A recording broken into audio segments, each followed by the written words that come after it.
Aujourd'hui, vu tout ce qui a été fait, c'est devant eux que le port de Cotonou est tombé, s'est effondré en pleine crise du PVI. Le port était, le Bénin a perdu déjà son port à cause du PVI.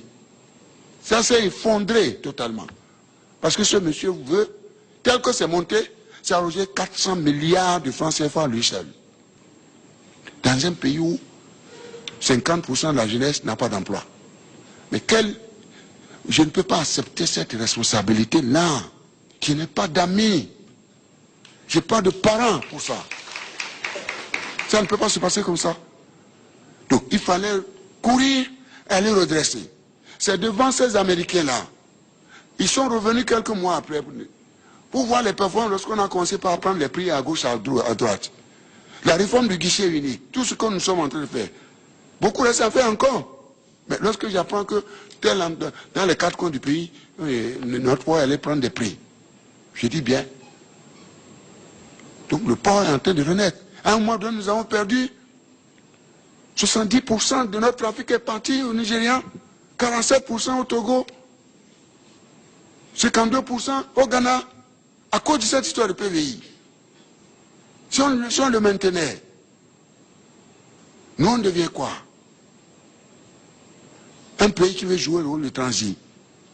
Un pôle émergent de distribution de services et autres. On ne peut pas laisser, mes chers jeunes, quel que soit le coût, même quel que soit le coût politique, il n'a qu'à ramasser tout le monde. Moi, je sais que vous êtes là, vous êtes mes boucliers. Vous êtes là. Et vous sortirez, je le sais bien, pour dire non, ce n'est pas possible. Je ne peux pas protéger.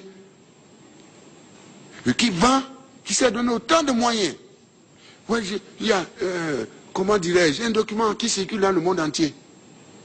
Je dois recruter un crochet en Californie, en Australie, qui dit voilà, le Bénin est la source de la piraterie maritime.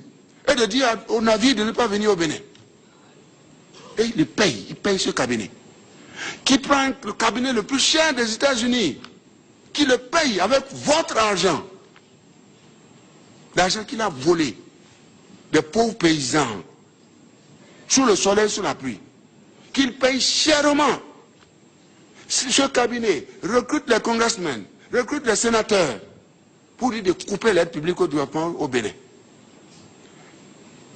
Et ces gens du Congrès, et ces sénateurs écrivent à, comment dirais-je, à Kerry, le numéro 2 américain, qui envoie des lettres, qui a fait des enquêtes, il dit c'est des histoires, classez-moi cette lettre. Mais c'est pas fini, il continue. Le combat continue. C'est comment ça?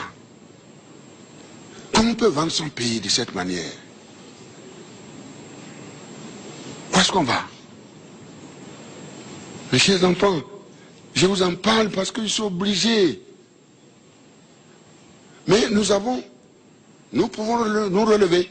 On est tombé par les bombes qu'on a fabriquées nous-mêmes.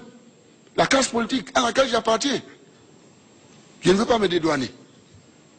Si on doit être jugé, on sera jugé de tous. Et devant vous, c'est vous qui serez nos juges. Parce que je vous dois la vérité, rien que la vérité. Et je le jure. Je le jure. Tout ce qui se passe, nous avons commis, ça il n'y a rien à faire. Par des arrêtés, des décrets, de ceci, de cela, etc. Aussi la fonction publique, des agents, des protocoles qu'on signe de gauche à droite, n'importe comment.